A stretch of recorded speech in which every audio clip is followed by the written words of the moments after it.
Okay, so good evening to venerables, brothers and sisters of the Dhamma. Tonight we are starting this two-part series on these four sublime states. And of course, to clarify what the four sublime states, the first one being loving kindness. We just chanted this Karaniya Metta Sutta, so it's on loving kindness, that's the first one. Second sublime state is on compassion. Third sublime state is on appreciative joy. And the fourth sublime state is equanimity. So these are like the four kinds of states of mind or emotions, whatever you want to call it. So these are very useful or essential for cultivation. So it's like the basis, although in Theravada we don't really talk about like bodhicitta, but it's the foundation. And before you want to have like bodhicitta, you need to have compassion or loving kindness. So I'm touching on these a bit of the fundamentals first. But before we start, we are going to do a bit of marketing. I'm going to tell you the pros of this practicing of these four sublime states. What are the benefits first? If not, people think, yeah, I practice. Every religion also teach you need to have love, right? And non-religious people also will tell you, oh, love is important. So what's so special, right? So we are going to discuss, at least from the Buddhist point of view, first the benefits, and later on like how to practice this loving kindness. All right, so we have this thing called the 11 blessings of this loving kindness. The Pali word is metta. Right, so any of the four sublime states, they also will have these 11 benefits. You can find this in this Metta Nisangsa Sutta. Okay, so the first six, I'm just going to cover one by one. So first one is person will sleep happily. So because for loving kindness, you wish all beings well and happy. So when you have this happy state of mind, you wish others to be happy, you feel happy. And then emotionally, when you're happy, then that will enable you to sleep happily. So the prerequisite is you need to try to do this as long as possible, the whole day. It's not like you curse and swear the whole day and you wait for the last moment before you pop in the bed. Okay, may all beings be well and happy. Okay, let's sleep now. Sleep soundly. No, it doesn't work like that. How many of you have sleeping issues? Sleep problems? No sleep problems. Okay, so this is not a benefit for you. Not an incentive. Okay. Then the second one is you wake up happily. So if you can maintain this state of mind, then you wake up happily. You're not grumpy. You're not frustrated or upset, and it won't affect your rest of the day. So normally we say the first state of mind will kind of snowball or like chain reaction will affect the mood for the rest of the day also. Yeah, so if you can sort of set the momentum, loving kindness, whichever part of the day you get it in motion, and it will just snowball. So loving kindness is very important.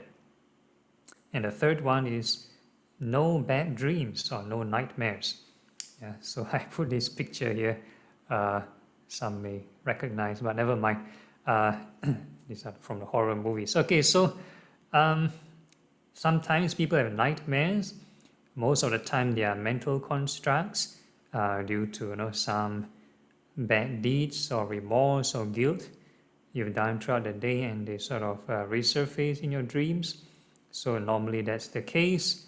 And if a person have good thoughts, wholesome thoughts, then the chances of this will reduce. So eventually you practice and you won't have these nightmares, bad dreams. Okay, then this is for sleep. So for those who have sleeping problem, maybe you don't need to take sleeping pill in future. You try this. This is the natural therapy. And next three benefits is got to do with interpersonal relations, interpersonal relationships. So the first one is dear to humans. So human beings will be nice to you. If you are friendly to them, they'll be friendly to you. So it's kind of like reciprocating, right? And if you're sort of fierce to someone, very hard for them to be nice to you, right? So this is more like a reciprocating kind of thing. Okay, and next one, dear to non-human. Yeah, so this one is like some people want to practice on animals. I do not encourage this, just for illustration purposes. Please do not try to go to the forest and try to test yourself. Go and find a wild boar or dangerous animal like snakes and say, okay, I want to practice loving kindness. They'll be dear to me. And you try to go near them, then you get attacked or bitten, then you get in trouble. So please don't try that. So for loving kindness, same thing for animals or spirits or unseen beings or non-humans. If they are in a neutral state and they're just passing by you, and you don't like step in their territory, generally, if you are like producing good vibes, you should be quite safe. If you have like strong emotions of anger or something else, right, and they can sense there's some harm or danger, then it'll be a different story. All right, so that's for non-humans. And to further elaborate, non-humans also include heavenly beings like guardian angels, guardian deities, heavenly beings, and the deities will also protect the practitioner. Yeah, deities will protect the practitioner. So this one is a bit hard to fathom, but in the heavenly realms, right, there's some people think, who am I? I'm not a big shot. Why will they want to come and protect me, right?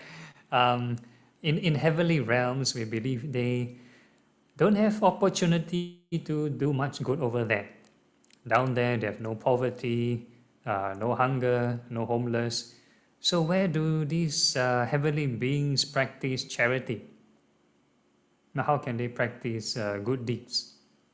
They have no chance to practice charity up there. Everyone can just wish what they want and it will appear, right? So if they want to do good, one of the opportunities is the human realm.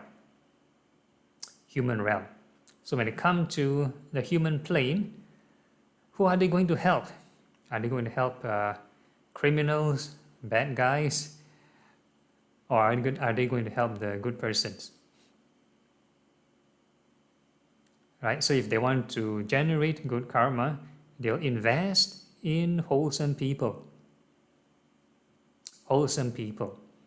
Right? So for those who like to go to temple and pray, some people say, okay, this temple I pray, very effective, my wish will come true and stuff like that. Some temple, no, or whatever it is. I think it's case by case basis. If you have lots of deities who have invested interest in you, then maybe it might work, and depends on what kind of deeds you're doing. And if, let's say, you find that you're not doing much good deeds, then I think those deities may not be the good deities. And deities also have good and bad. So if a person is a practitioner, I mean a very orthodox kind of practitioner, they do good, do charity, observe their precepts, practice meditation, chanting, whatever, wholesome stuff. And these deities will more or less be like your bouncer, like your bodyguard. And there are unseen evil beings also. Some of them are like predatory in nature. They feed off human life force or feed on human flesh or whatever it is. So these will protect you. Some of the deities will may help you in a certain way here or there, especially towards your spiritual pursuits. They'll help you in whatever capabilities. Yeah. So these are the first 6 benefits. Okay, and the next 5 cover neither fire, poison, nor weapons can touch one. So this one again, please do not try this at home after you listen to this talk and you think you practice a bit of metta, a bit of this compassion, and you try, okay, let's drink poison or try to burn yourself. Please do not do that. It doesn't work like that. I think a lot of times it has got to do with translation and interpretation. Yeah, translation and interpretation. So one interpretation would be like most people will read it and take it at surface value. Oh, fire, poison, weapon cannot touch you. That means you're invulnerable. You're invulnerable. Yeah, so that is one interpretation. One of the examples we can always take the Buddha and his disciples as case studies, case references. First of all, did the Buddha get injured before? After enlightened, right? He got injured. Huh? So there's this story of this, I think it's venerable Devadatta, yeah? Supposedly the bad guy in the story. He wanted to assassinate the Buddha, to take over his position as the leader of the Buddhist monastery. And he decided to roll a large boulder on top of a hill or a mountain or cliff and try to crush the Buddha when the Buddha was walking underneath. So he did that. Unfortunately, the boulder broke into many pieces, and one of the pieces injured the Buddha's foot. Yeah? So the Buddha got bleeding. His foot was bleeding. So in Buddhism, we believe injuring the Buddha is one of the heinous crimes. That means once you committed this, it's like definitely go to hell. It's a definite ticket to hell. So he committed this atrocious act, and the Buddha got injured, and the Buddha is supposed to be perfect in loving kindness, sort of perfected his compassion, perfected his loving kindness. So in the Theravada paramis, the perfections, loving kindness is one of them, equanimity is one of them. So if the Buddha is supposedly perfect, how can he get injured? And the second instance would be the Buddha's passing away. Right? It is believed that the Buddha passed away due to food poisoning. Supposedly, food poisoning. So he ate something wrong, and then he had this stomach problem, and then his health deteriorated and eventually passed away at the age of 80.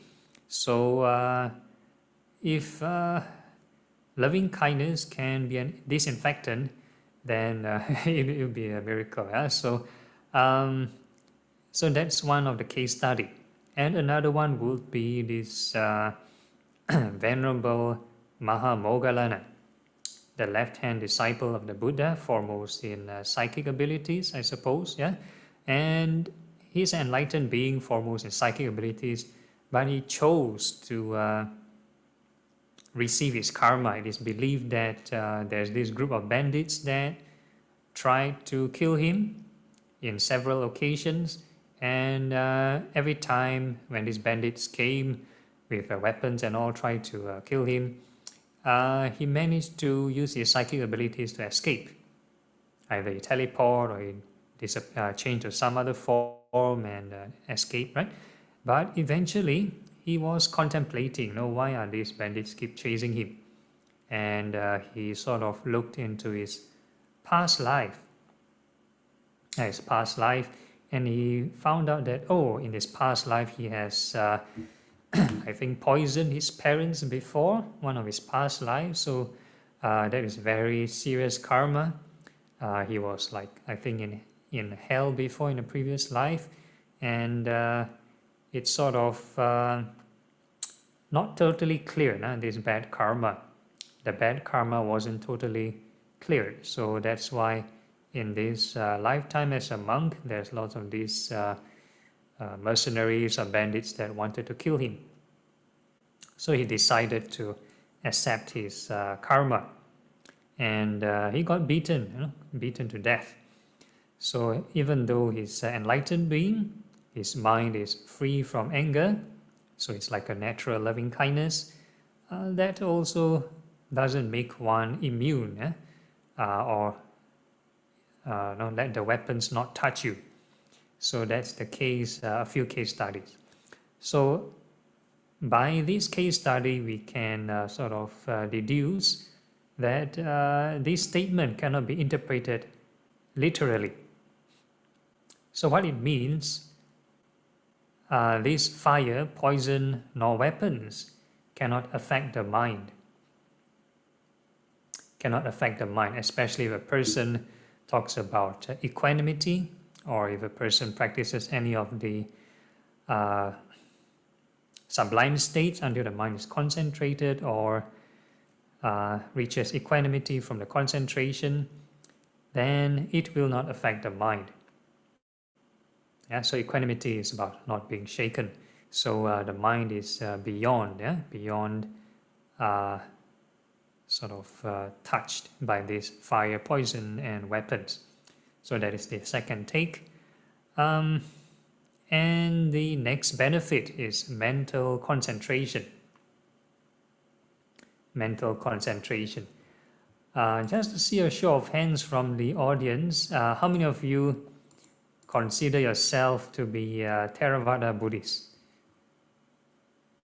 Only one. Okay, two. Okay, a few. Okay. All right, we have a few. Okay. So in modern Theravada Buddhism, which relies heavily on some post-canonical meditation manual, they are quick to brush off these four sublime states as a second-rate kind of meditation subject. Yeah, so normally people don't use like loving kindness to enter concentration. So loving kindness is essential. If you do not want to use loving kindness as an object by itself, it is, however, still part of the Eightfold Path, Noble Eightfold Path, under right thought. Yeah, non-greed, non-hatred. So non-hatred would be this loving kindness, yeah, or compassion. So it's essential for whatever kind of contemplation you're using. A person can do breath meditation and do it in a frustrated mind. They breathe in, breathe out, then you see the face like constipation like that. Yeah, so frustrated, right? So because the mind doesn't have enough loving kindness, so it acts like a roadblock.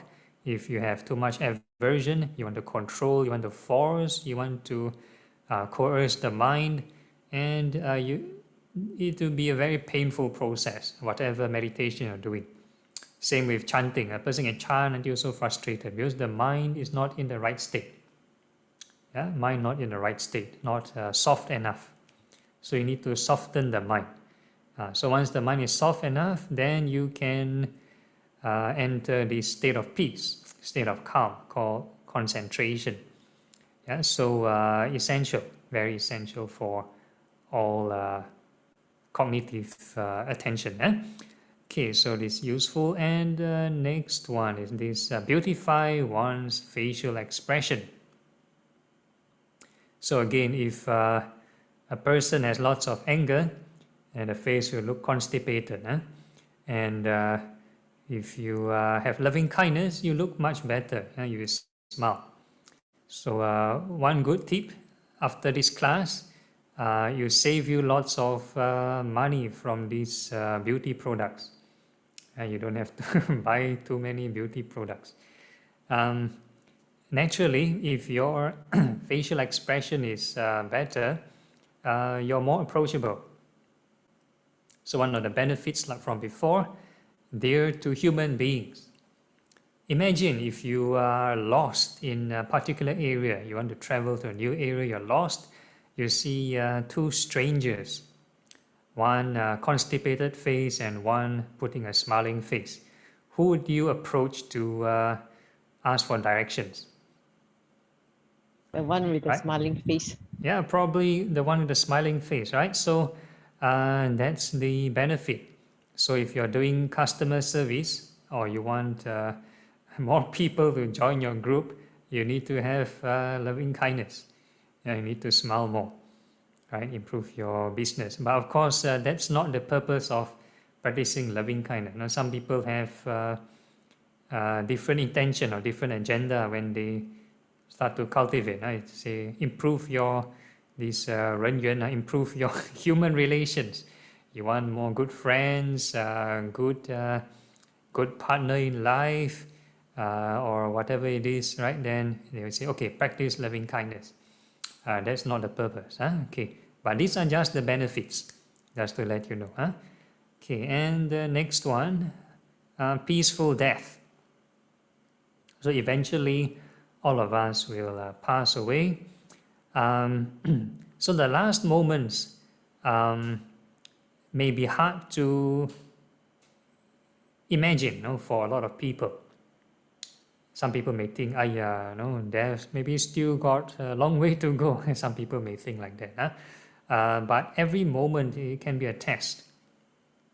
Every moment can be a test. But if every moment is too short for you, then at least you can look at the moment you sleep. Are you struggling to sleep? Yeah, if you're still struggling, having difficulty calming down, then you have difficulties. And also, sometimes in life we face challenges, crises. Can you take it with ease, with calmness, or are you struggling? All right. So if you can't even face these small tests in life, then forget about the final exam. It's the final exam. So if the final exam, especially at the point of death, probably lots of pain, I presume, lots of pain. How many of you do like deathbed counseling? Ever meet people at deathbed before? Yeah, some scenarios can be very painful. Huh? How many of you work in the medical field? No, okay. Okay, if you are lucky, if let's say you are like sent to like a hospice, or if let's say you're or sent to home for the last moments kind of treatment, at least you can control certain conditions, external conditions. But if let's say you're injured or severely sustain some injury and you're in some ER scenario, can be more painful. Like you can't control and say, I want a peaceful lie down, leave me alone. No, the doctors and nurses will rush to you and do all the do all kinds of surgery, all kinds of treatment, do kinds of this resuscitation, shock you and whatever not. Yeah? So last moments can be very painful. So if you cannot be peaceful when we are still sort of actively alive and we are facing problems, you cannot face it with calm and peace, then it's a bit hard. So this is a training. So loving kindness, you need to train until, hey, you're okay in all kinds of situations. Then last moment, more or less kind of guarantee. Okay, and the kind of guarantee is the last point. Born in the blissful realm or Brahma realm if penetrating no higher. So the end goal, right, is loving kindness can go higher, right, can reach liberation. Again, Some Theravada Buddhists will argue, no lah, loving kindness cannot. I will show you more suttas on that. But then, if let's say you cannot go higher in your practice, then at least there's a safety net. Safety net, at least you're in some heavenly plane, Brahma realm. And some people have stigma, some Buddhists have stigma. It must be reborn as human. or maybe for Mahayana, I go to Pure Land. No, I don't want to go to Brahma realm. Right? So everybody has like a different opinion. But whatever it is, having loving kindness is important to have this peaceful state of mind. Okay, so these are the 11 benefits for now. So I'm going to move on. Okay, so when we talk about penetrating no higher, so what is the highest? What is the highest these 4 sublime states can go? So we can refer to this Samyutta Nikaya 4.62 to 446.65. So each particular sutta, right? 6.2 is talking about loving kindness, 6.3 compassion, 6.4 appreciative joy, 6.5 equanimity. Yeah? So these are 4 separate suttas. So I just combine in one. So it's just a short excerpt. So the cultivation and making much of the idea of these 4 sublime states, 2 fruits may be looked for even in this very life. So it is belief. We say Theravada Buddhists are Kyasi Buddhists. We want to quickly reach enlightenment this lifetime. Then Mahayana Buddhists are Kyasu Buddhists. They want to perfect everything and become a Buddha. So for Theravada point of view, if you want to get this graduation in this lifetime, you can witness, right, this realization, that means arahantship, or if there is a substrate left, that means if there's some defilements left, a state of non-returning. So Chinese is this San Guo Lohan, 3rd stage of sainthood, or if not, highest would be this Arahant, this 4th stage of sainthood. So this one is the practice of the 4 sublime states. So when the Buddha is around, any meditation object he recommends actually can reach enlightenment. So this is the great compassion of the Buddha. Even non-conventional meditation objects, things like golden flower, you cannot find this in the 40 meditation objects, but you can find this in some stories, but I won't go into detail. Okay, next. Okay, any questions at the moment? If not, I'm going to go through some stories. Okay, so I'm going to talk about the story of this 1,000-armed Kuan Yin. So this is in the Mahayana territory already. Most people would be familiar that Kuan Yin, Bodhisattva, sort of like represents compassion. Right? Kuan Yin is like the probably most prominent in the practice of compassion. And how many of you know the origin story of this 1,000-armed Kuan Yin? How does this Kuan Yin has 1,000 arms? Nobody? Okay, so I'm just going to do a short sharing. Very sort of useful or important moral of the story to take away. I find it quite interesting. So I happened to come across this origin story.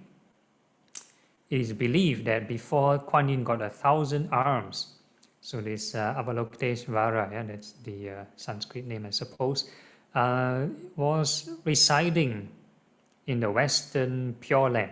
So Kuan Yin is the disciple of Amitabha Buddha. So they are in the Western Pure Land. So Kuan Yin is cultivating and one day looking at the hell realms. Looking at the hell realms and say, so many beings in hell. So decided to do something because Kuan Yin is practicing compassion. So interestingly, he came up with this vow to try to help liberate as many or clear the beings in hell. If not, he even set a condition. If not, if he ever, or if not, he won't reach Buddhahood.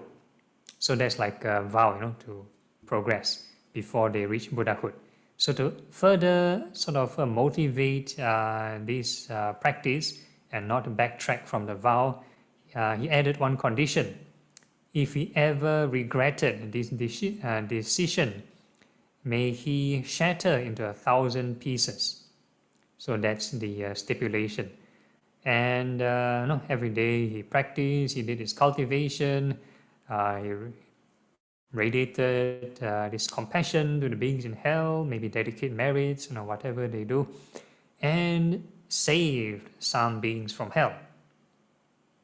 And as the days go by or the months go by, he did a head count with his divine abilities and do a head count of beings in hell.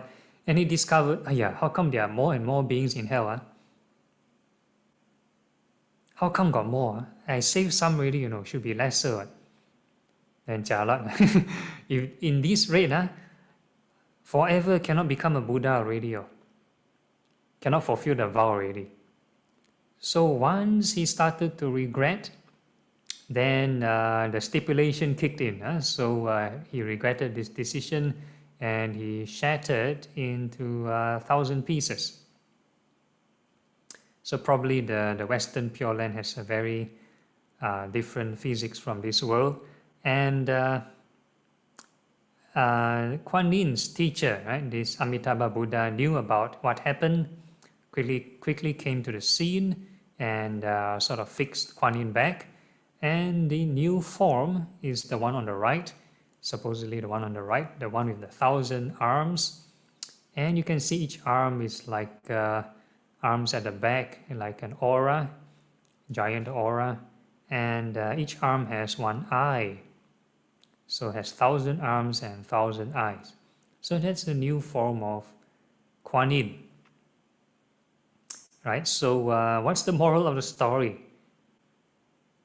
Right, okay, so for me personally, the moral of the story is if you want to help somebody, and if you set a condition, then they'll be bound to be suffering. You help somebody, then you expect something, right? If you have an expectation and the expectation is not met, then your heart will shatter into 1,000 pieces. In whatever situation, it can be a relationship, it can be helping somebody poor, you help the person already, then the person never improve or don't want to help themselves, then it's like, hey, you waste your effort helping the person, then you get so frustrated or whatever it is, right? So when there's a condition, when you set a condition, then your heart will break. So that is in line with the Four Noble Truths. When you have craving, expectation, then you will suffer. Right? So this is a very interesting takeaway. So from this story, we are going to move this theme to the next one, which I'm going to introduce this concept of direct and indirect enemies. Indirect enemies, because a lot of times we think we may be practicing correctly. We may think we practice loving kindness correctly. So instead of wishing all beings well and happy, then you wish, I only wish my parents well and happy, or I wish my good friends well and happy. Right? Then for compassion, I help this person, so I hope that person will thank me in return. Right? So you have a lot of this kind of practice. Then you can practice for hours and hours, and instead of practicing sublime states, you may be practicing something else totally different. You may be cultivating this thing, these indirect states of mind. Okay, so I'm going to introduce you these four things. Okay, so the first one, loving kindness, is to overcome, right? Ideally, to overcome this thing called anger. But if we practice wrongly, it may become this thing, indirect enemy, this thing called personal affection. personal affection. Okay, so to make things simpler, if you look at these 3 columns, to make things easier to understand, this middle column, we call this the middle way, middle path. Then on the left is one extreme, on the right another extreme. So the left extreme is anger, aversion. And this extreme is greed. So anytime you mix this with greed, then you get this. You mix this with anger, then you get this. All right, so this is the concept. Okay, so loving kindness ideally is to wish all beings well and happy. This is like originally in the teachings, but nowadays we have like more and more like modern versions, either post-canonical writers, they write their own version in it, or sometimes like you hear this the chant of metta, the music, and you start to slowly have things like may I be well and happy, and you start to have may my parents, may my close friends, may neutral parties and stuff like that, and followed by your enemies be well and happy, right? So that is like more of the modern version. But in the original teachings is you wish all beings well and happy. And anger, I believe you all know what is anger. That means you dislike or you hate somebody, something, that is anger. Then you have this very frustrated, maybe constipated kind of look or state of mind. So that's aversion, anger. And indirect enemy will be the one with strings attached. Somebody close to you, we call personal affection. Maybe you find a certain animal or pet very cute, you like it very much, or maybe to a certain degree, your family members and stuff like that, or your friends. So there's some kind of greed, all right? And if a person were to apply the so-called modern version of the loving kindness, you start to wish yourself, then your friends. And imagine if let's say your social media have thousands of friends, then you might be spending the whole few hours wishing all your friends well and happy. Then you'll be spending time cultivating personal affection. Okay, so we can do a short experiment. First, you wish your close ones well and happy, and you take note of this emotion.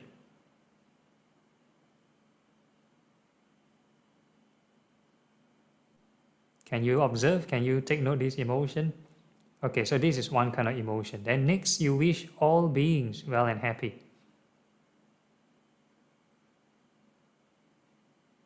Is there a difference? Right, so it's a different emotion altogether. So if you can already wish all beings well and happy, why don't you start off with there? Right, so that's the point. So a lot of times when people, I mean the ordinary sort of nominal Gnostic Buddhists, they go to temples, when they take the joss stick and start to pray, what's the first thing they wish? Wish themselves ping an, their family, peaceful, harmony, and stuff like that, right? They are cultivating also. They're cultivating this one. How many people you know of wish all beings well and happy? Hardly I know of. Hardly I know of. So normally, they wish their close ones success in their business, good health, and stuff like that. So that is personal affection. So if a meditator were to do the same thing, then they are no different from the joss stick praying. All right. So just to let you know, so middle path, and if it's tainted with some greed, some affection, then you have this personal affection, no longer loving kindness. Okay, then we move on to the second sublime state, We talked about earlier, compassion from the Kuan Yin story, right? So compassion is to wish all beings may they be free from suffering. And if you want to include the whole chant, free from oppression, disease, illness, and stuff like that, basically free from suffering. Okay, and the idea of compassion is to overcome this thing called cruelty. So cruelty is to wish beings pain. Yeah, you wish beings to suffer. So this is cruelty. So like you torture people and stuff like that. So that is cruelty. Okay, and if compassion practiced wrongly, you add some conditions, then it becomes passionate grief, becomes upset, becomes depressing. Sometimes you may hear social workers or medical frontliners, they get burnout. And they feel the pain of their victims, the pain of their patient, and they try to help and help. Sorry, Yeah. this is Jill. Can I ask some question? Oh, yes, sure. Yeah. Okay. Like what you say, some of the healthcare members, like they get upset. Is it because they get too personal with it? Yes, that's right. They add the personalization. Yeah? When if it's not the middle way, you add the personalization inside, then you'll get affected. You get ups and downs with the situation also. Even though you're not in poverty, you're not in illness, you're not facing difficulties, but emotionally, you're as though you are facing it. So some people say this empathy. Actually, empathy don't need training. Empathy is different from compassion. So mundane compassion or empathy would probably be this passionate grief. Yeah, when you are facing a situation, somebody in trouble, you try to help the person, and if you get affected emotionally, mentally get affected, and that is passionate grief. Yeah. So the middle way, supposedly middle way, ideally shouldn't be affected.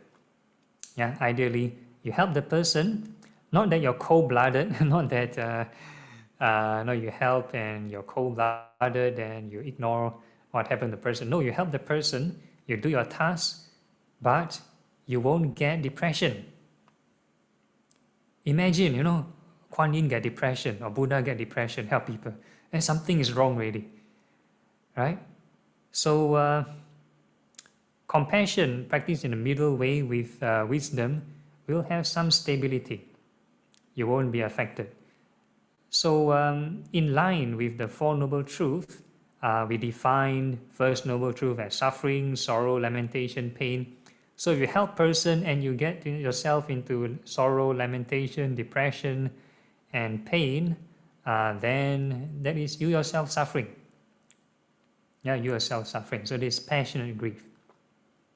So some people do until practice compassion is so sad that they cry. There's a chance they're entering into this territory. Yeah? If you look at the Kuan Yin expression, this story I heard from another monk. So some people say they go to Kuan Yin temple and they pray. And when they pray, then they ask for to solve the existential problem in life, maybe in pandemic or economic problem, whatever it is, or relationship problem. Hey, Kuan Yin, help me, I got this problem, that problem. Then they look up the Kuan Yin. They say, hey, Kuan Yin smiling, Kuan Yin smiling. Hey, Kuan Yin, can you hear me or not? You see, I down here so much suffering, then why are you smiling up there? So next time they must play this tape recording, this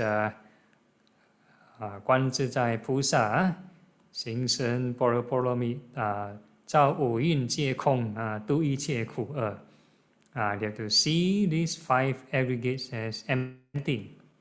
then they end all the suffering. So by right, you practice compassion, you should have this kind of expression. You don't see Kuan Yin pulling a long face.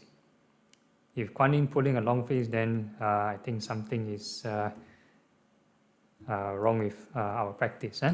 Okay, so ideally, when you practice, we should get out of suffering. Yeah, so conventionally, we can do our tasks, but it's not easy to be like Teflon, the mind not affected. So this one requires some training. Okay, then the third one is this appreciative joy. Appreciative joy. So basically it's to rejoice in the accomplishments of sentient beings. Or in our chanting, it's to which may all beings not be separated from what they have achieved. So that is the Pali kind of definition in our chanting. And whole idea is to overcome jealousy. So that is appreciative joy. Yeah, so this for this practice. And sometimes if you mix with some strings attached, then it becomes exhilaration, no longer appreciative joy. Things like you're happy for your friend getting promotion, or you rejoice in, I don't know, the recent SEA Games winning of some medal from your country, right? So you feel happy. Nothing wrong feeling happy, but if you equate this to rejoicing, then how about, do you rejoice in all the other teams winning medals?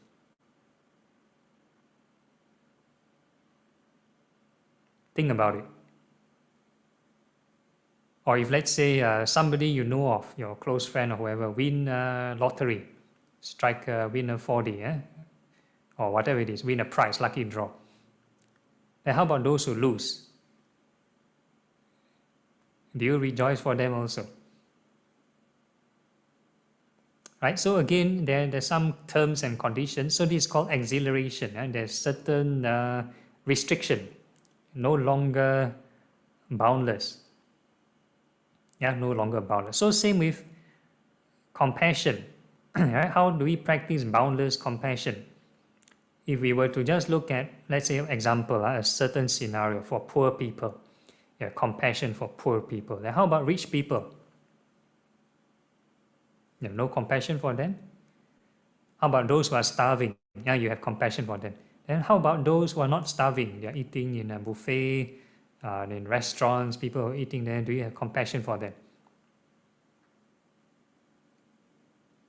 Right, so to practice compassion for all beings, or loving kindness, or appreciative joy, or whatever, we, at least for my routine, we break down to the common lowest denominator.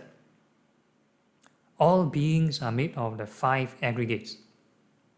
Earlier on we talked about this Heart Sutra, right? All beings are made of 5 aggregates. All beings are made of these elements. Yeah, so when they cling on to these aggregates, they will suffer. So in this case, rich people also cling on to aggregates, or they suffer. Right? So if you define suffering in that sense, then you can have boundless compassion. And you can have all the boundless things. Boundless loving kindness, same. All beings are made up of all the 5 aggregates, all the 4 elements, right? Earth, fire, wind, water elements. And when you detect these elements in your meditation, or at least you feel in your body, or if you radiate outward to other sentient beings, and as long as you can perceive a form, you can feel the heat from other beings, or you can imagine the image from other beings, then you can have loving kindness to all beings. But sorry to interrupt. I think there's something that is on your camera that's blocking your face. Oh, that's my microphone. Oh, okay. Yeah, microphone. Okay. Yeah, so no worries. You want to see my face, I can move further from the microphone. Okay. Yeah? Okay. All right. So, yeah, where was I? Okay, so now we're talking about the common lowest denominator, which are the 5 aggregates or the 4 elements. So these are the components that made up sentient beings. Right, so appreciative joy, the same thing. Every time we see, hear, smell, think, taste, and touch, if let's say we do it with a wholesome intention, then that is worthy of rejoicing. Worthy of rejoicing. Right, so every time we experience a new contact, we gain new experience, that is worthy of rejoicing for all sentient beings. So lowest common denominator. If you want to go into detail as a particular scenario, then you have duality. Then we talk about those who win, those who lose, how to rejoice to those who lose, right? And you have some problems. Okay, and that is for inner practice. This is for mental practice. But in daily life, you will encounter all these external things. People who win, lose, gain, loss, that kind of stuff. But mentally, you need to do this to maintain sanity. If you go too much, then you yourself suffer. You yourself get caught up in the 5 aggregates. You get pulled away by the sea. And you can't swim across to the other shore. You get dragged away by the ocean, by the tides and the currents. Yeah, so you want to stay afloat, stay in the raft, you need some balance. Okay, and what is this balance? We call this thing called equanimity. Equanimity is a stable mind. So the Pali chant or the reflection we normally use is the reflection on karma. So all beings are the owners of their actions, heir to their actions, whatever good and bad that we do, we shall become the recipient, something along this line. So this is for equanimity. Yeah? So the whole idea is, I think a lot of religions more or less have this kind of reflection. If let's say they believe in a God, then it's God's will. If they say it's they believe in destiny or fate, then they talk about destiny or fate. So the whole idea is to have this equanimous mind, not affected when things change, right? So the this equanimity is overcome this thing called restlessness. So when restlessness means you have worry also. When there's ups and downs, then you get restless, you cannot calm down, you worry, you panic, you have anxiety. So this is restlessness. And if you practice wrongly, equanimity, that means you have callousness. So in local lingo, we call it bochap, or you don't care, heck care, right? So some people, they go for retreat and they think they have equanimity, right? They have no more tasks to do, very quiet environment, meditate, right? No chores, no tasks. A very peaceful one, right? Very calm, very still the mind, right? Then you think you have equanimity. Then you end your retreat, go back to your normal life, everything gone. So it's not equanimity, maybe you only have callousness. When you're avoiding tasks, right? Avoiding tasks, there's callousness. So one example I will give is if let's say a person faint and fall on the ground and you bochap, you don't want to help the person, then there is callousness, right? But if a person actively help a person, they can have compassion and equanimity at the same time. If let's say you are have some practice. All right, any questions at the moment? I don't want to go too deep. I leave some time for Q&A. I think I shall end the sharing for today.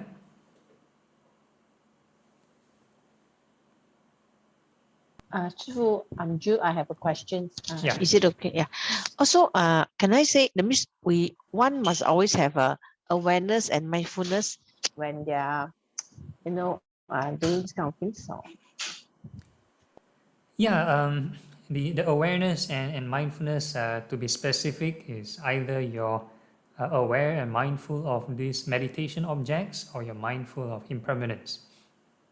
Somewhere along these lines, not mindful of your environment, mindful of the stock market, mindful of the Okay. weather. No, not Thank those. you. Yeah. If anyone have any question, you can unmute yourself and ask Bante. So can I end my screen share, or do you still need to refer and look? It's up to you. Bante, yeah. Okay, those who can want to look and let you look,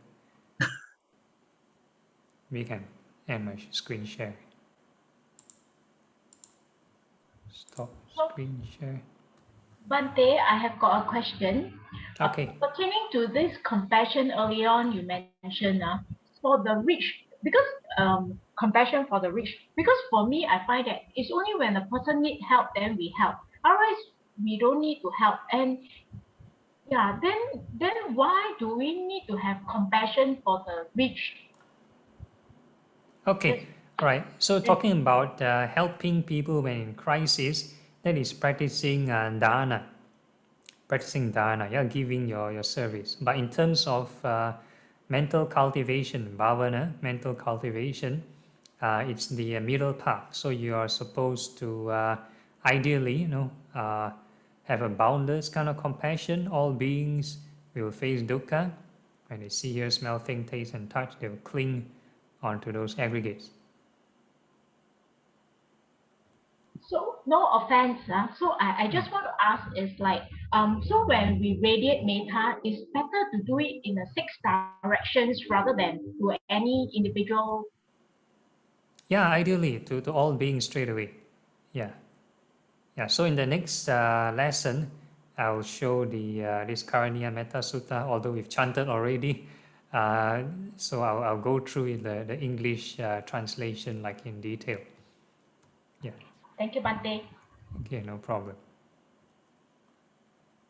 All right, anyone else? I see someone in the chat. Oh no, okay, that's Hi, advertisement. Bante, Okay. I have a question.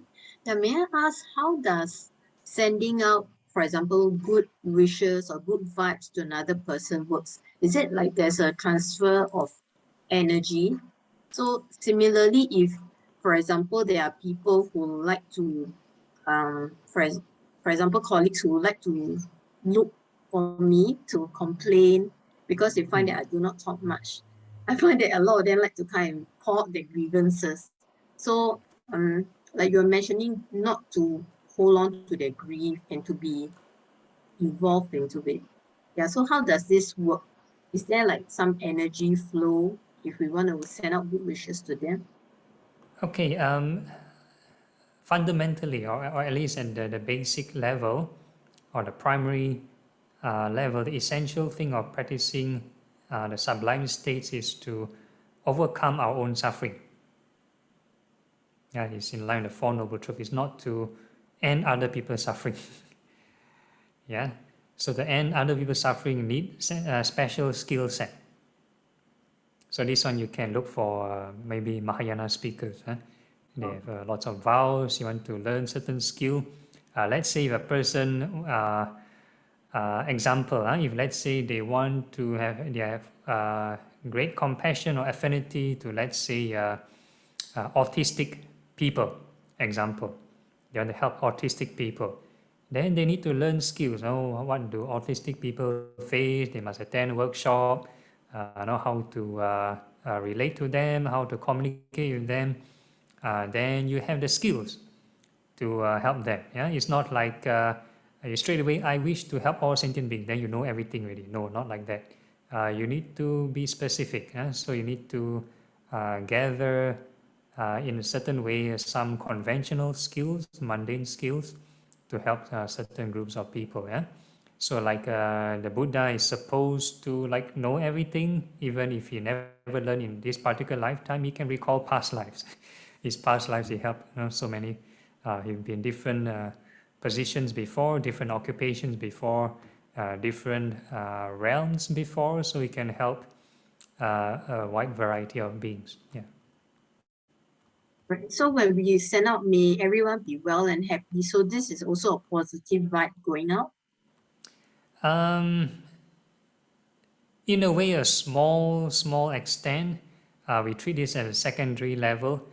We don't add the expectation it will change the external outcome, right? Because once you have an expectation, then you shatter to 1,000 pieces. Oh, okay. Right. Yeah. Okay, and thank Yeah, you. so primarily it's to you see for yourself, does your greed increase or your hatred increase or decrease? That's the whole idea. Yeah. Okay, thank you. Okay, no problem.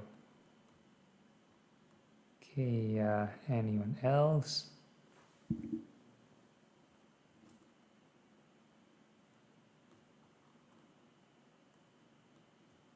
No questions? All okay. Okay, we can go for a short break, maybe like 5-minute break. Then we can come back. We do a bit of practical, yeah. See how to apply this in practice. Because no point go through the theory. Do a bit of practice, then hopefully you can keep the momentum going in your daily life. Huh? Okay, Okay, so sure. we'll see you back in 5 minutes time. All right. We'll see you Monday. Okay, right.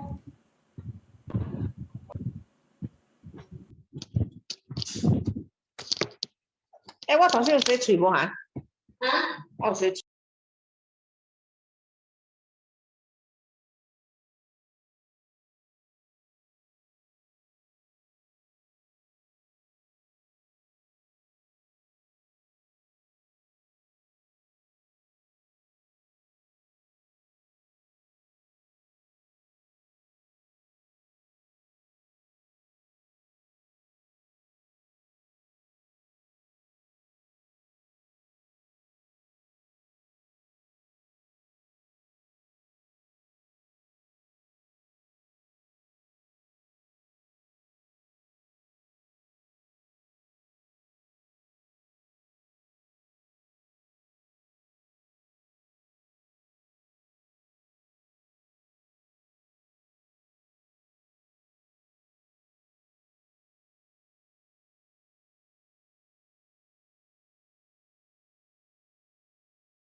Okay, it looks like the timer has sounded. Let's see if everyone's back.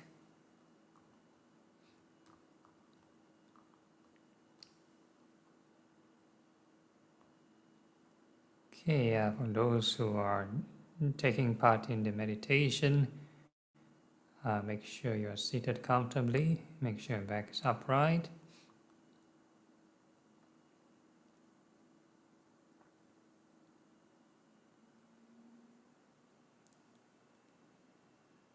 Okay, so we are doing the abridged version, not the full version, due to time constraint. Don't want to hold you too long. So what we are doing is we are going to start wishing all beings in front well and happy.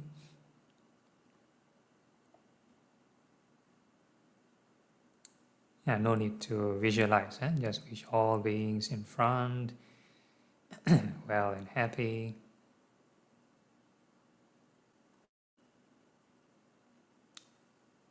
And we come back to ourselves and we wish all beings behind well and happy.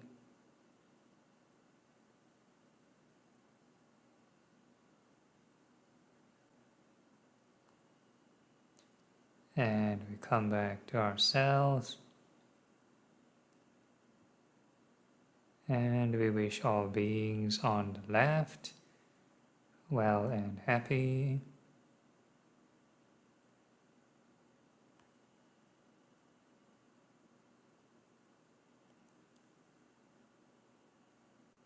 And we come back to ourselves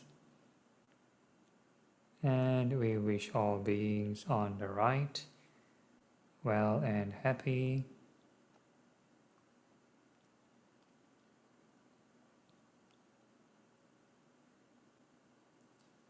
And we come back to ourselves.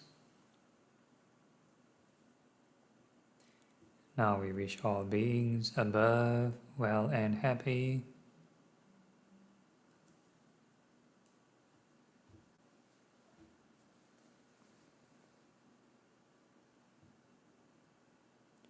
And we come back to ourselves. And we wish all beings below well and happy.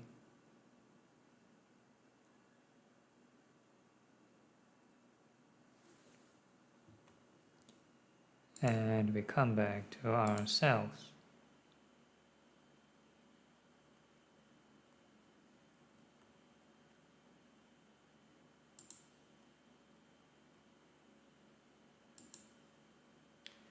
So this time round we are going to wish the entire body well and happy. And what we are going to look out for is the sensations of the body. We call this mindful of the four elements. The earth, fire, wind, water elements. Nothing magical about them. Earth represents the hard and soft sensations. Fire is hot and cold sensations. Wind is fast, slow movements. And water, moist or dry. So the whole idea is not to control or deliberately create them. Yeah, we are not trying to be an airbender or anything. We let them arise naturally by itself. And when it arises, we wish them well and happy.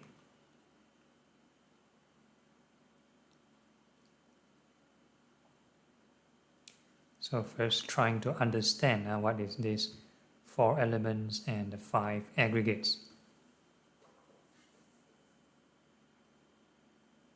So this is your real-time evidence, no imagination.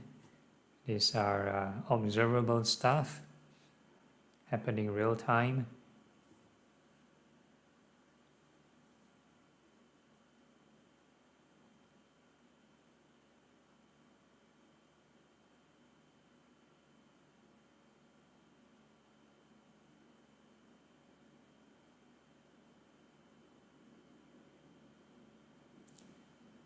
Okay, so when these elements appear, these are the form aggregate. Yeah, there are 5 aggregates in total. So the sensations, earth, fire, wind, water, they make up the form aggregate. So when they appear, you just wish them well and happy. Yeah?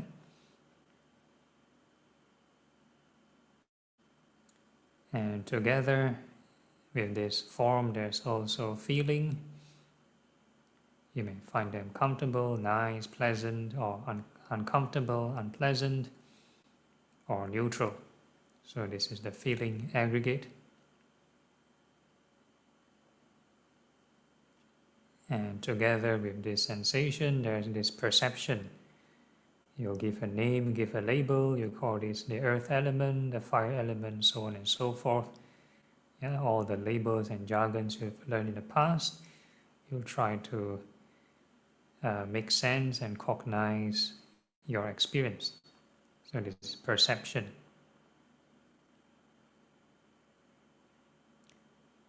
And that's the third aggregate, perception. Fourth aggregate is mental formations. Every time this sensation appears, this is called formations. How is it formed? Where does it come from? Yeah? So the moment it arises and appears, that is formation.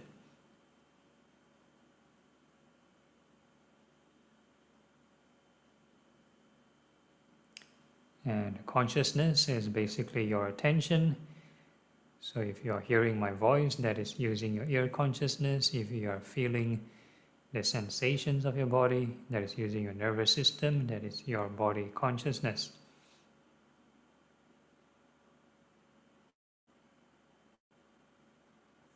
So wherever you place your attention, there will be these 5 aggregates. So when these elements or these aggregates appear, we wish them well and happy.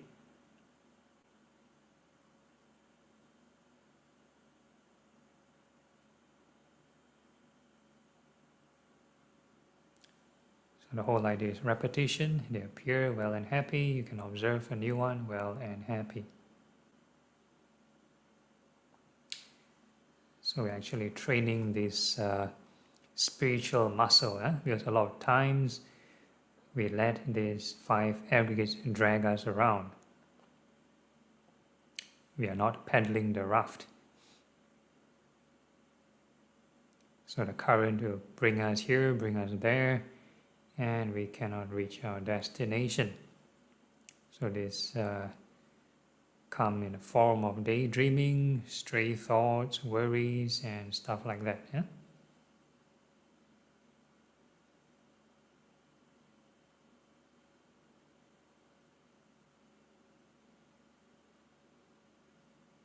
So once we autopilot and do nothing, then that's it. The aggregates will sweep us away. So the whole idea is keep paddling, well and happy, new sensation, well and happy.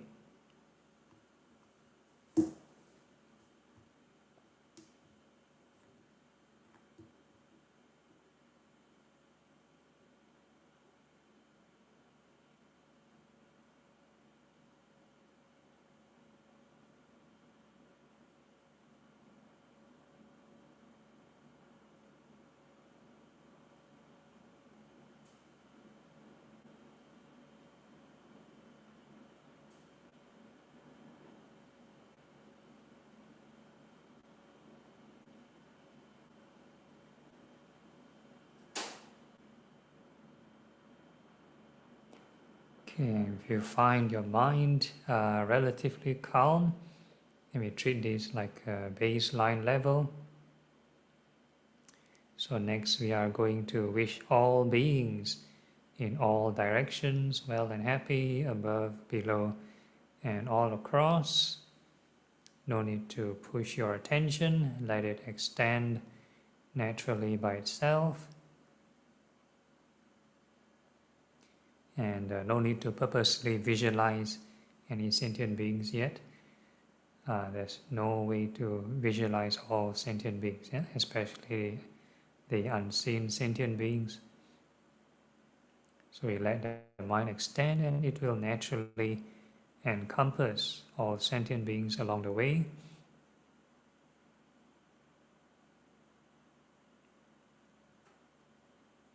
However far it wishes to extend, then that will be your universe.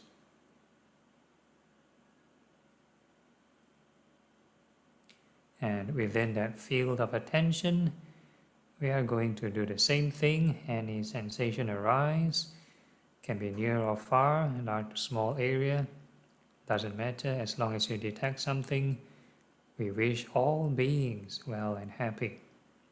So this time we change the phrasing a bit. We add the most two important words. May all beings be well and happy.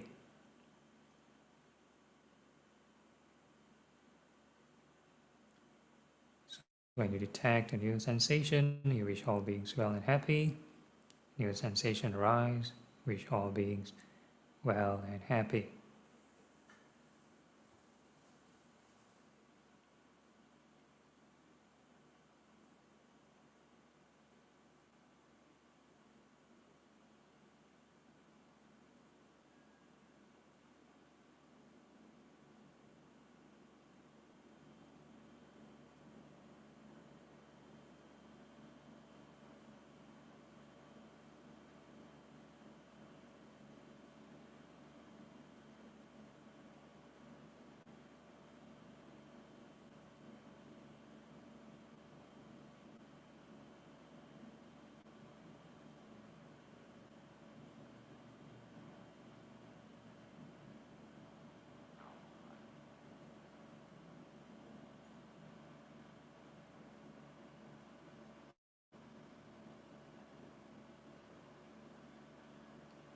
So the more loving kindness you generate, and the calmer the mind should get.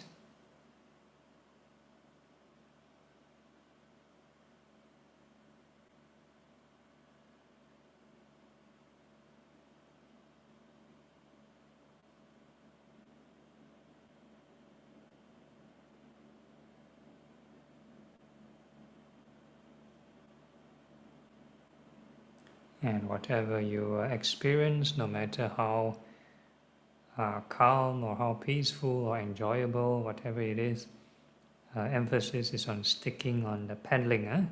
You wish all beings well and happy. Don't get carried away by the currents.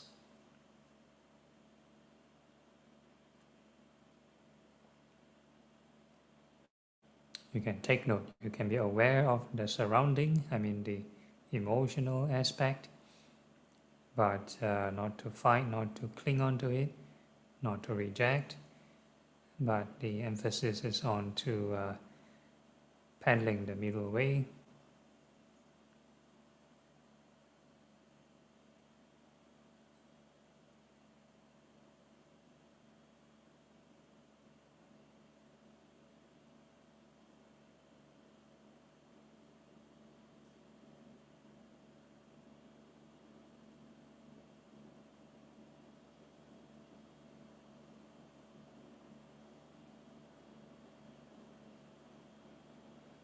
So this is using loving kindness to cultivate some calm, and next we add some insight, that is to reflect all beings. It will eventually arise and pass away.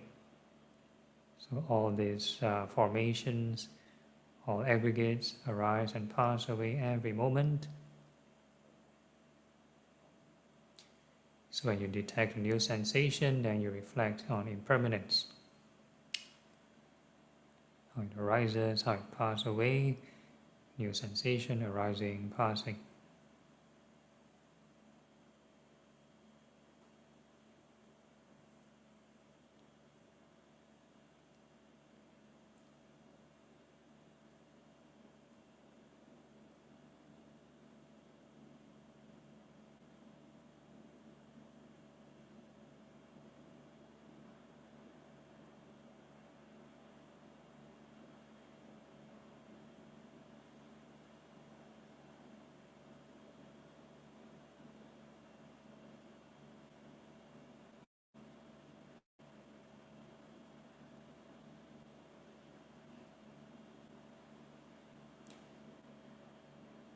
So along the way in the process, if there's any tension or stress, that means something is wrong. There shouldn't be any kind of tension. In fact, it should be more uplifting, either more happy, more joyful, or more peaceful.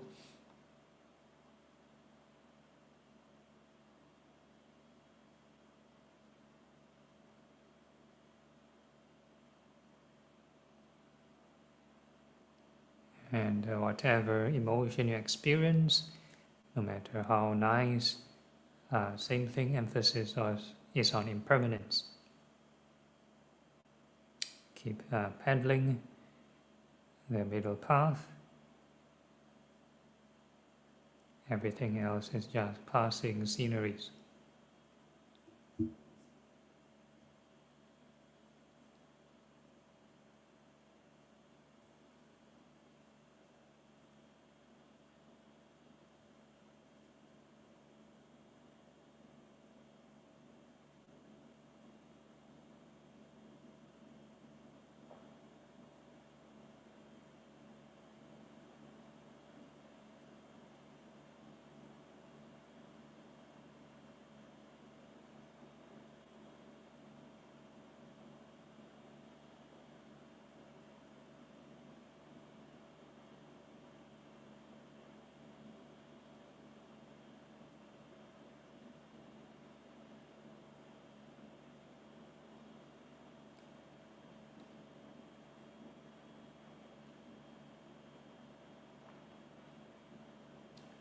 So this loving kindness with some insight will already produce some kind of stability or some equanimity, no more happy or joyful kind of emotion. Yeah? Once you have some impermanence there, then we move on to this compassion. Yeah?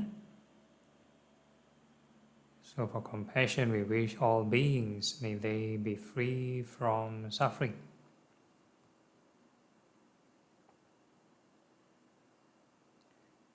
So like mentioned, no need to over-imagine or speculate any scenario.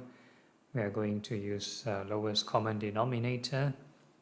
Any sensation you detect, these are aggregates that are subject to clinging. So every time you detect something new, you wish all beings, may they be free from suffering. So new sensation arise, wish all beings free from suffering. New sensation arise, all beings free from suffering.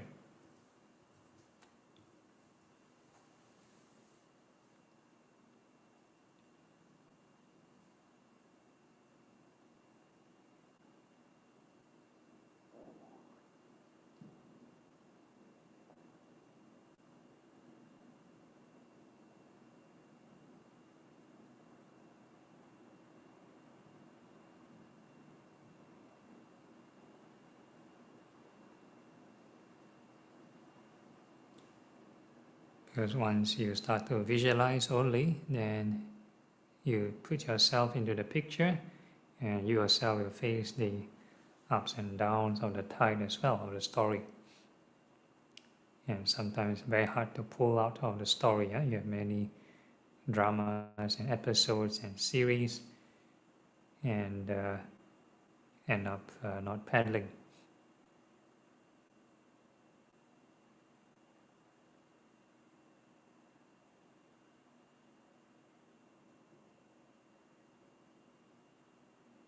So every time we apply right thought, we wish all beings free from suffering, we are cutting off from this story. Yeah?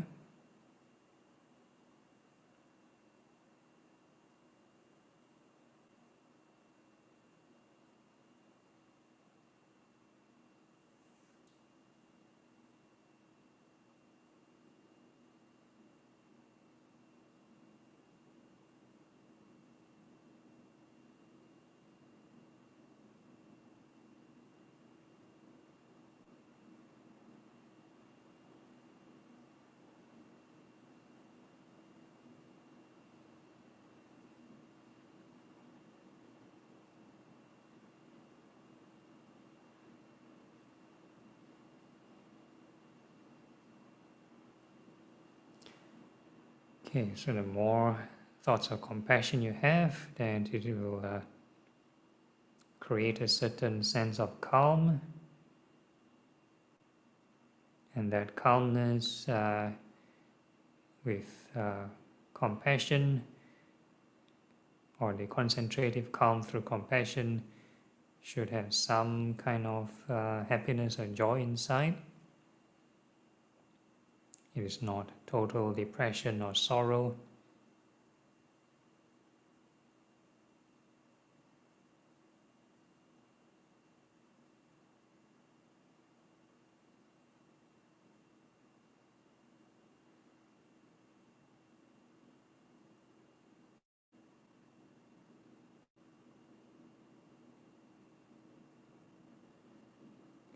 And next we add some insight, which is this impermanence, how to truly overcome this clinging and suffering, and that is to practice detachment.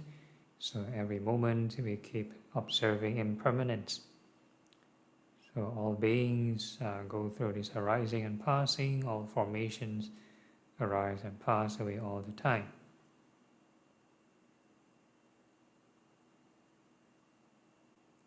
So we keep observing impermanence, impermanence, impermanence.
So as long as we are still in this shore or somewhere in the ocean, they're still arising and passing, still affected with afflictions. So sometimes people meditate on the more the impermanence, they think the mind so calm, and they think there's no more arising and passing. Still quite far, quite a long journey.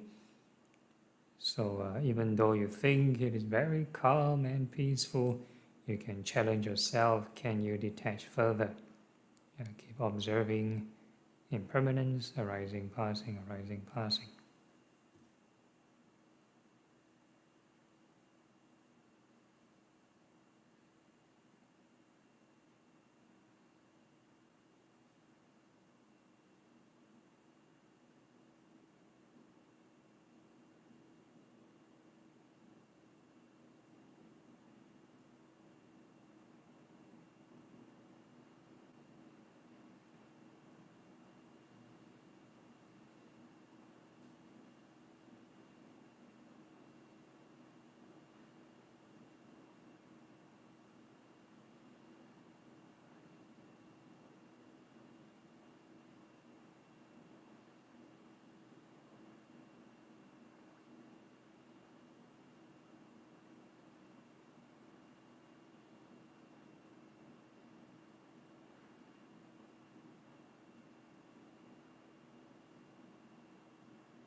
Okay, so this is using compassion to cultivate a bit of concentration and insight, So next we move on to this appreciative joy.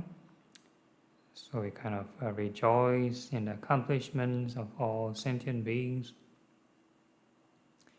Again, no need to over-imagine or speculate any scenario.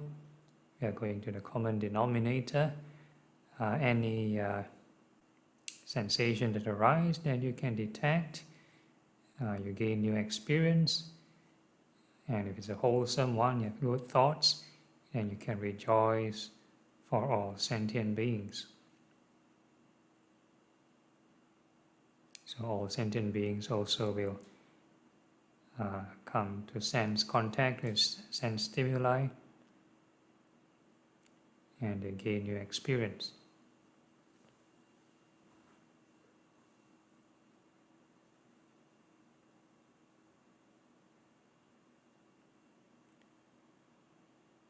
So you experience something new, then you rejoice for all sentient beings. Then you detect something new, rejoice for all sentient beings.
And this using appreciative joy to cultivate some calm.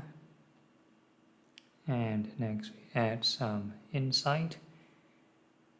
And we're going to reflect all beings will eventually be separated from all that is dear and appealing to oneself. So all phenomena arise, pass away. We don't own them. They come and go. So every moment arise, passing, arising, passing.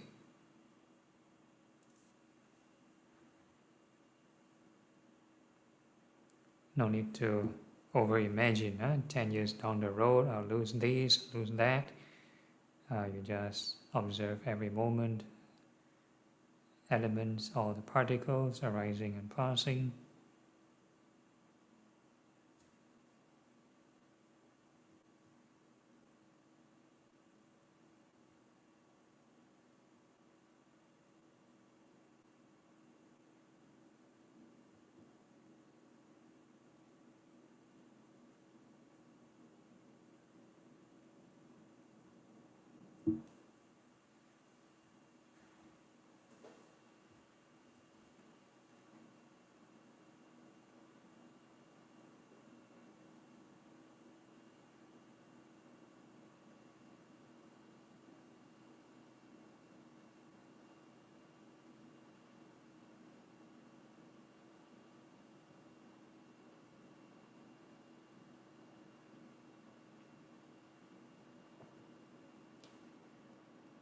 So if the joy or happiness from rejoicing start to disappear, that is very normal.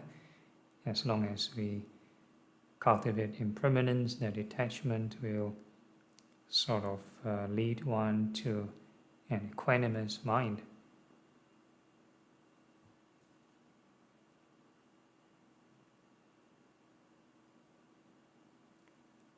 So whatever emotion you experience, again, always mindful of impermanence.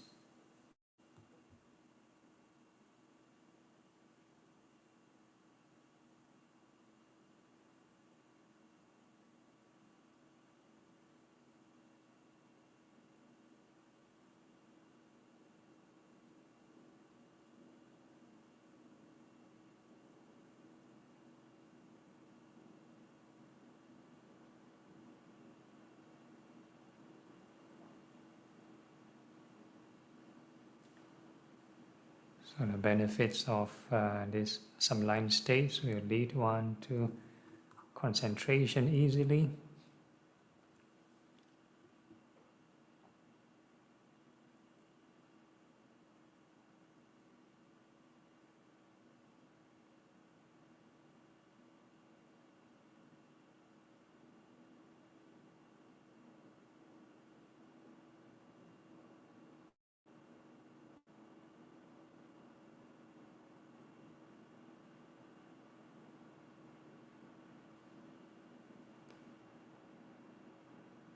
And we are moving on to the fourth sublime state, which is equanimity. Yeah?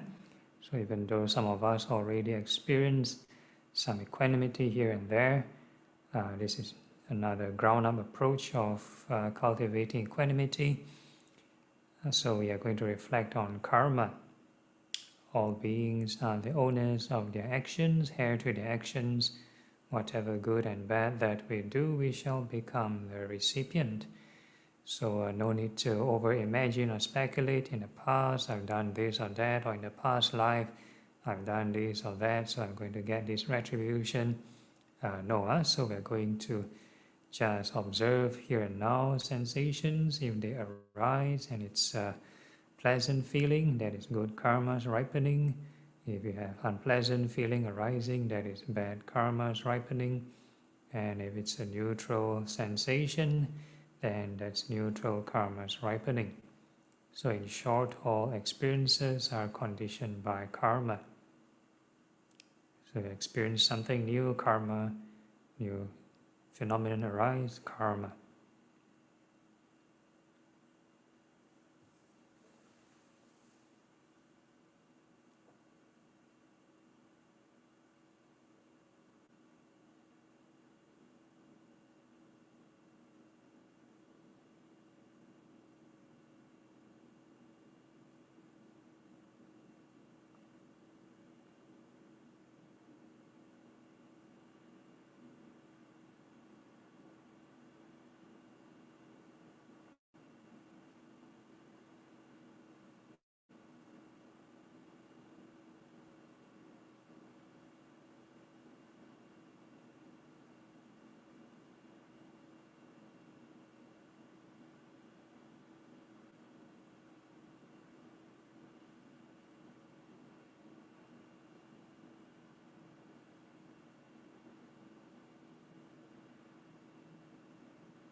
So the more you reflect on karma, there should be a byproduct emotion called equanimity. It's a neutral but refreshing kind of emotion, no joy, no happiness.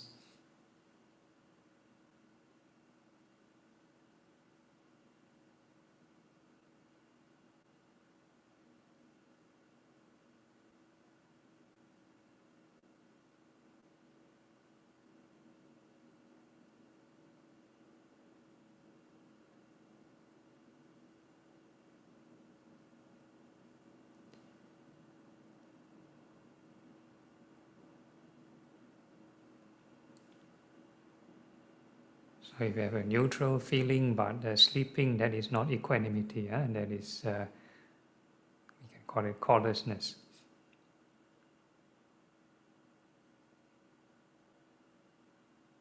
Okay, so next we add some insight, and we are going to reflect how to overcome these karmas.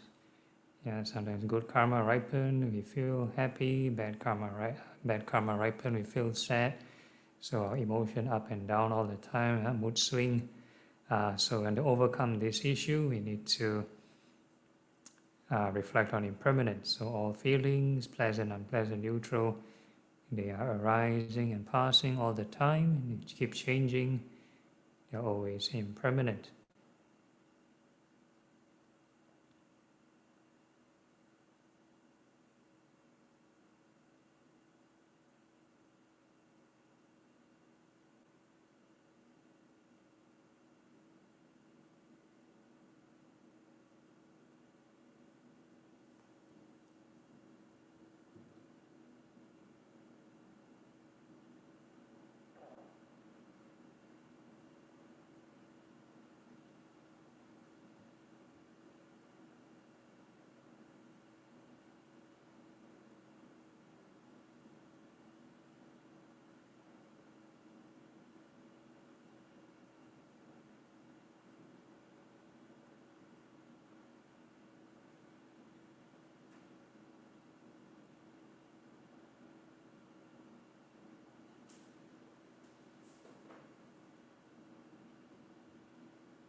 And before we end the session, use the gentle reminder from the Karaniya Metta Sutta, the one we chanted earlier. One of the paragraph mentioned, if we can maintain this boundless loving kindness or this sublime state, be it standing, sitting, walking, or lying down, then this is the highest conduct, highest practice. And with that, we can gently open our eyes. So open eye doesn't mean, okay, the end, back to square one. No, keep generating positive thoughts. That is every moment meditation.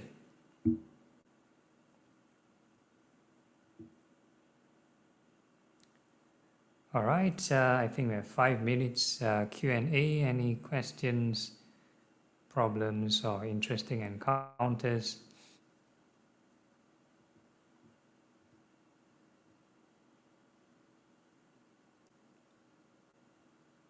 All okay? Or the mind too quiet really? Too peaceful, huh? No issues. Bante, yes, I can feel Yeah. the inner peace. Really. Okay, yeah, that's good. Anyone else? Yeah. Jialing, yeah. Bante, I want to ask a question about this song, Metta Chant. Okay. Yeah, is it does it help to if you listen to this? Is it a proper sutta and does it help? It's not from Sutta. Yeah, it probably later works.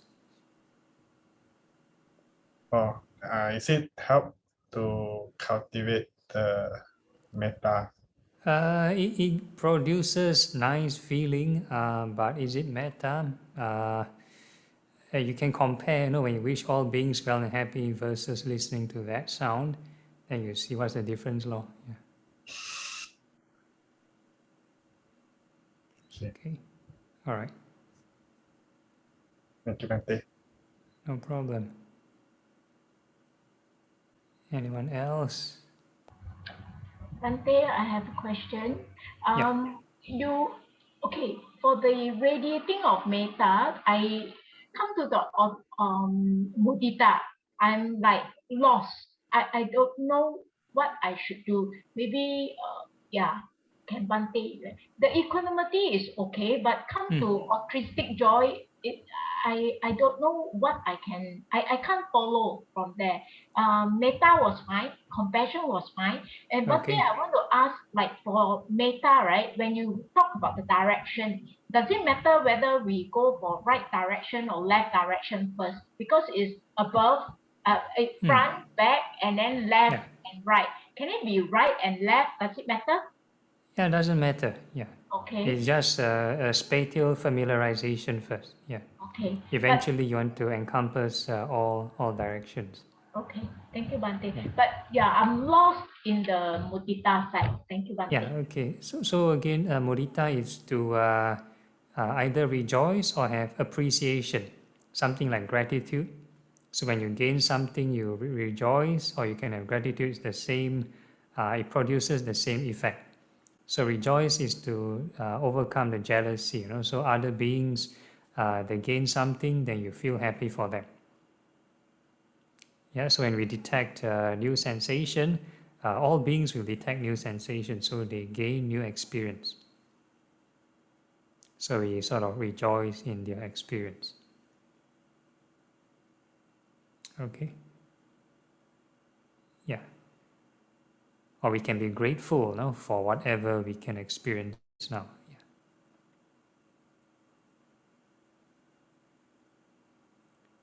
Okay, anyone else?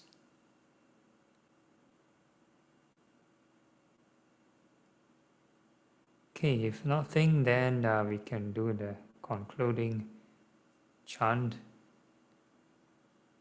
And we still have next week, so you can brainstorm and reserve your questions for next week.